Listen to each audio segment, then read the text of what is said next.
Jangan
tomato का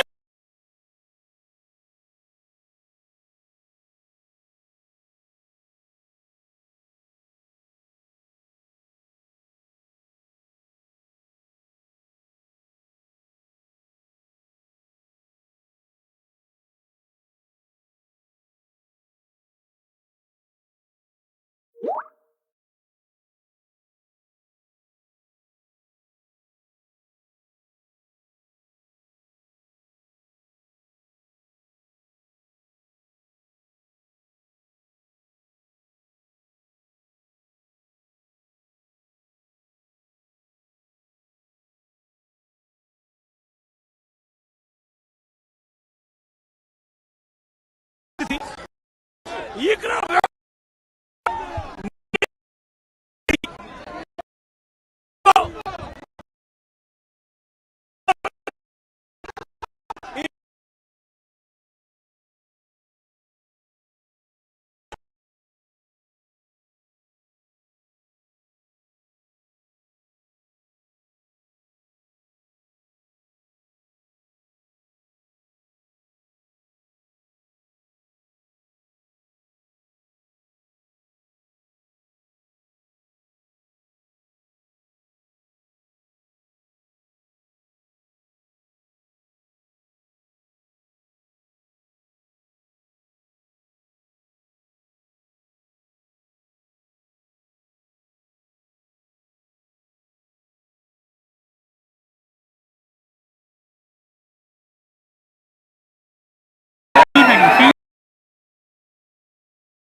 రావు హత్య కేసులో ఆయన మనవడు కీర్తి తేజ్ పోలీస్ కస్టడీ ముగిసింది.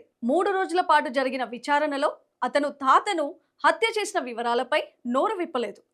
కస్టడీ మొదటి రోజు పోలీసులు ప్రశ్నలకు కీర్తి తేజ్ సమాధానం ఇవ్వకుండా భీష్మించుకుని కూర్చున్నాడు. ఎంత కదిలించినా అతను స్పందించలేదు. హత్య జరిగిన స్థలానికి తీసుకెళ్లి సీన్ రీకన్స్ట్రక్షన్ చేయడం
అది దూరం నుంచి వస్తే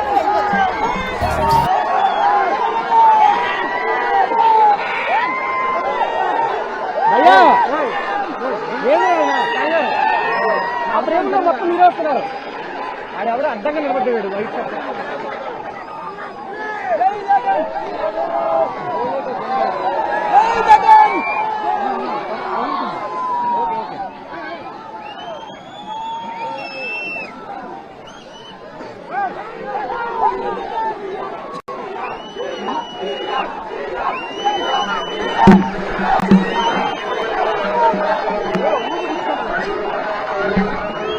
అది చెప్పు అల్లా అల్లా పక్కన పక్కన లాగండి.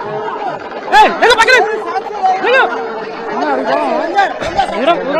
తప్పుడు సైడ్ నూరే తప్పుడు సైడ్ సైడ్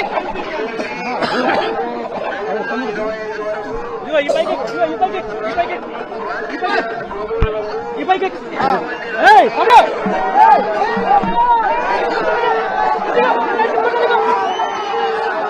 నేను చెప్తాను సీఎం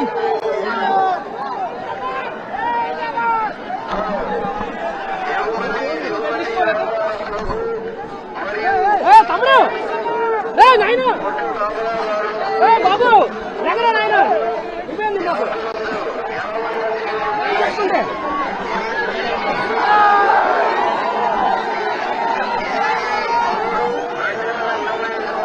దోస్తునిచ్చే నువ్వు దోస్తు వెళ్ళిపో.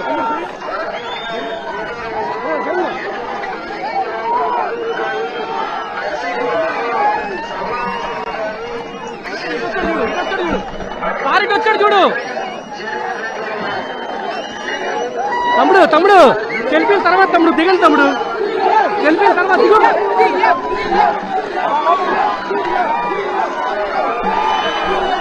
ఎండ లేదు.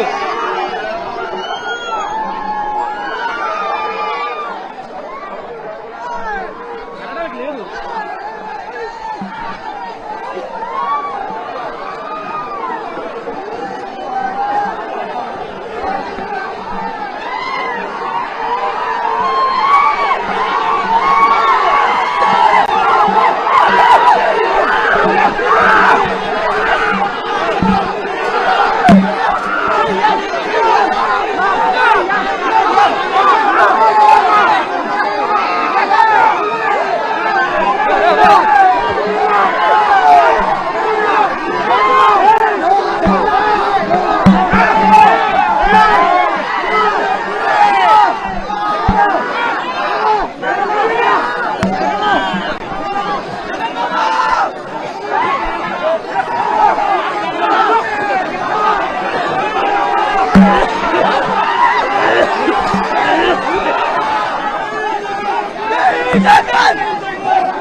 ఎక్కువ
గుంటూరు మిర్చి యార్డు గుంటూరు మిర్చి యార్డు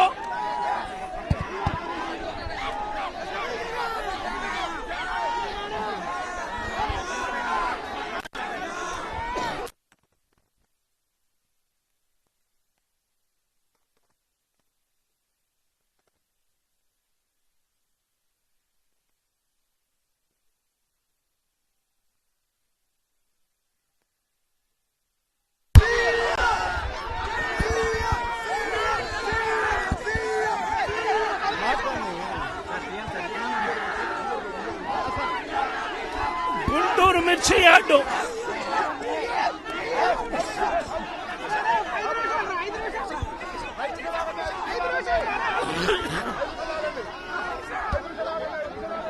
సచివాలయానికి చంద్రబాబు నాయుడు గారి సచివాలయానికి చంద్రబాబు నాయుడు గారి ఇంటికి గుంటూరు మిర్చి యార్డు ఎంత దూరం?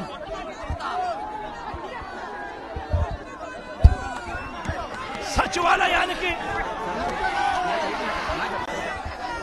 తన సచివాలయానికి కూతవేటు దూరంలో ఉన్న గుంటూరు మిర్చి యార్డులో రైతులు పడతా ఉన్న అవస్థలు చంద్రబాబు నాయుడు గారికి అర్థం కావడం లేదు.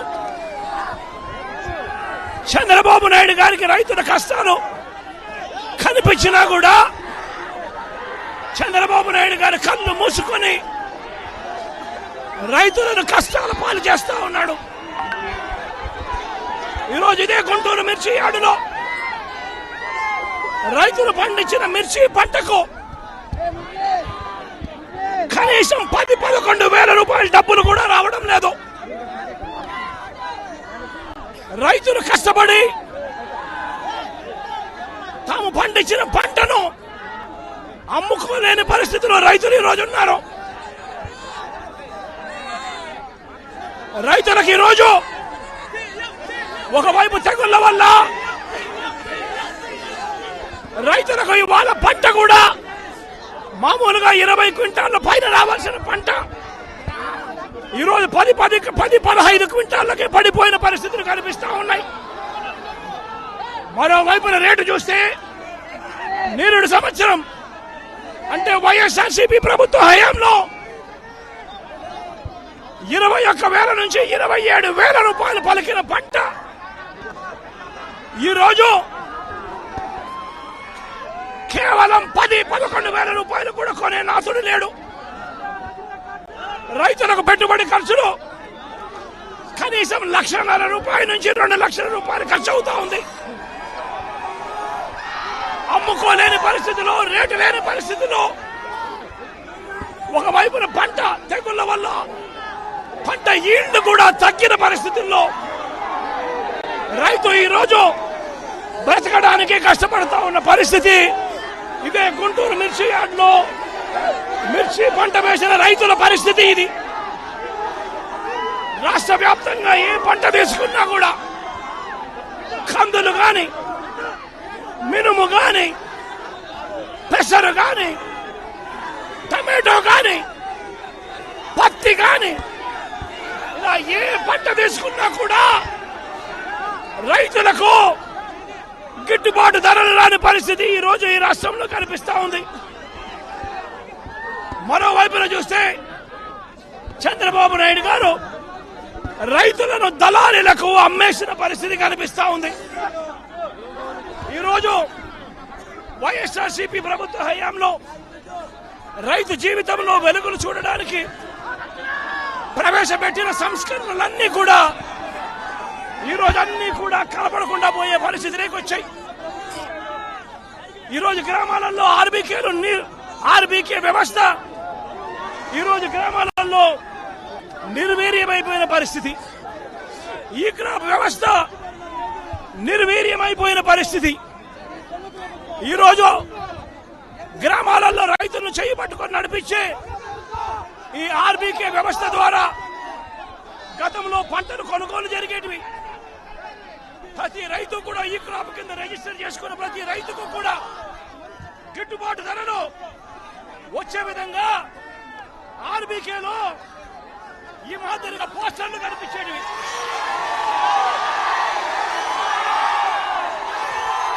ప్రతి ఆర్బీకేలో కూడా ఈ మాదిరిగా పోస్టర్లు కనిపించేవి. ఈ గిట్టుబాటు ధరల కంటే కూడా తక్కువ రేటుకు ఏ రైతు అమ్ముకోవాల్సిన పరిస్థితి వచ్చేది కాదు. ఒకవేళ అమ్ముకోవాల్సిన పరిస్థితి ఏ రైతుకైనా ఉంటే ఆ రైతు ఆర్బీకేకి వచ్చి రిజిస్టర్ చేసుకుని 1907కు ఫోన్ చేస్తే చాలు, ఆ రైతులకు వెంటనే ప్రభుత్వం జోక్యం చేసుకుని పంటలు కొనుగోలు చేసే పరిస్థితి. ఆ రోజుల్లో ధాన్యం ప్రొక్యూర్మెంట్ కు 65,000 కోట్ల రూపాయలు ఖర్చు చేసి ధాన్యం కొనుగోలు రాష్ట్ర ప్రభుత్వం రైతులకు గిట్టుబాటు ధర ఇప్పించే కార్యక్రమం చేస్తే ఈ రోజు ధాన్యం కొనుగోలులో ఏ రైతుకు కూడా కనీస ధర రాలేదు. ప్రతి ఇతర పంటల కొనుగోలుకు వైఎస్ఆర్సీపీ ప్రభుత్వ హయాంలో 7,000 కోట్ల రూపాయల పైచీలకు ఇతర పంటల కొనుగోళ్ల కోసం ఖర్చు చేసి ప్రతి రైతును కూడా ఆదుకున్న పరిస్థితి మా ప్రభుత్వంలో ఉంటే ఈ రోజు రైతులకు గిట్టుబాటు ధర ఇప్పించాలన్న ఆలోచన లేదు. ఆర్బీకేల ద్వారా కొనుగోలు చేయాలి అన్న ఆలోచన లేదు. ఒక నంబర్ ఫోన్ కొడితే చాలు ప్రభుత్వం స్పందిస్తుందన్న నమ్మకం ఈ రోజు రైతుల్లో కూడా కరువైపోయిన పరిస్థితులు ఈ రోజు రాష్ట్రంలో కనిపిస్తా ఉన్న పరిస్థితులు. ఈరోజు ప్రతి వ్యవస్థ కూడా నిర్వీర్యమైపోయిన పరిస్థితి. ఆర్బీకేలు నిర్వీర్యమైపోయాయి. ఆర్బీకేలో అనుసంధానంగా ఉన్న ఇంటిగ్రేటెడ్ ల్యాబ్స్ ఈరోజు నిర్వీర్యమైపోయినాయి. గతంలో ఎవరైనా కల్తీ విత్తనాలు అమ్మాలనుకుంటే ప్రభుత్వం ఉంది అని చెప్పి భయపడే పరిస్థితి నుంచి ఈరోజు యథేచ్ఛగా ప్రభుత్వం దగ్గరుండి ఆర్బీకేల ద్వారా ఎరువులు సప్లై, విత్తనాల సప్లై ఆపేసిన కార్యక్రమం జరుగుతూ ఉంది. ఎరువుల సప్లై, విత్తనాల సప్లై, పెస్టిసైడ్ సప్లై ఆర్బీకేల ద్వారా పూర్తిగా తగ్గించిన పరిస్థితులలో ఈరోజు ఎరువులు కొనాలంటే రైతులు ప్రైవేట్ బ్రోకర్ల దగ్గర కొనాల్సి వస్తూ ఉంది. ప్రైవేట్ డీలర్ల దగ్గర కొంటే వాళ్ళు కనీసము 100 రూపాయల నుంచి 400 రూపాయలు బ్లాక్ లో అమ్ముతా ఉన్న పరిస్థితి ఎరువులకు సంబంధించి. ఈరోజు క్వాలిటీ కంట్రోల్ చేసే విషయంలో ప్రభుత్వం పూర్తిగా ఫెయిల్ అయిపోయిన పరిస్థితులు కనిపిస్తా ఉంది. నాణ్యమైనవి మాత్రమే అమ్మే పరిస్థితి గతంలో ఆర్బీకేల ద్వారా చేస్తే రాష్ట్ర ప్రభుత్వం ఈరోజు నాణ్యమైనటివి ఏవి కూడా రైతులకు సప్లై కాకుండా ఉండే పరిస్థితి ఈరోజు రాష్ట్రంలో నెలకొని ఉంది. ఇప్పటికైనా రాష్ట్ర ప్రభుత్వం కళ్ళు తెరిచి రైతులకు పెట్టుబడి సహాయం కింద వాళ్ళు ఇస్తామని చెప్పిన పిఎం కిసాన్ కాక 20,000 రూపాయలు ఏదైతే ఇస్తామని చెప్పారో అది కూడా రైతులను మోసం చేసిన పరిస్థితిలో ఈ రోజు రాష్ట్ర ప్రభుత్వం కనిపిస్తా ఉంది. రైతులకు ఈ రోజు 0 వడ్డీ రాని పరిస్థితి ఈ రోజు రైతాంగం మీద కనిపిస్తా ఉంది.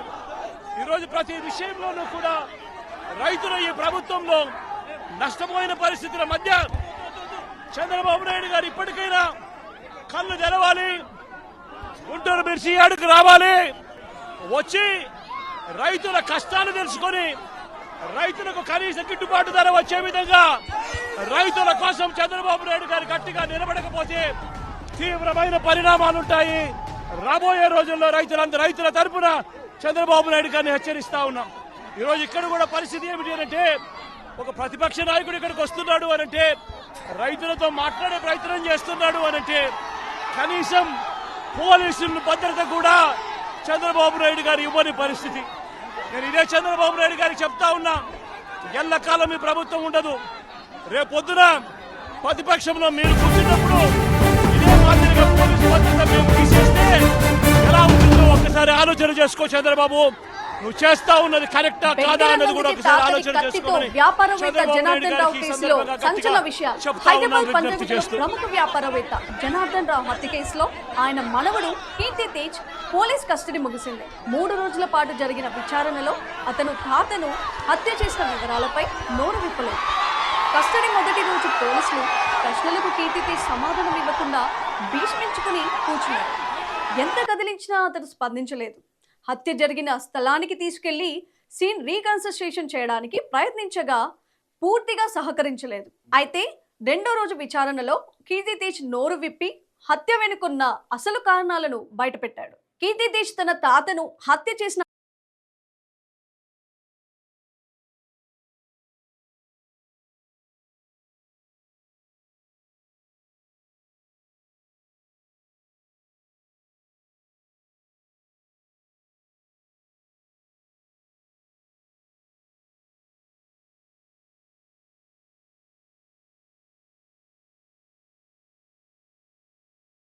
తీసుకోండి చర్యలు తీసుకోండి.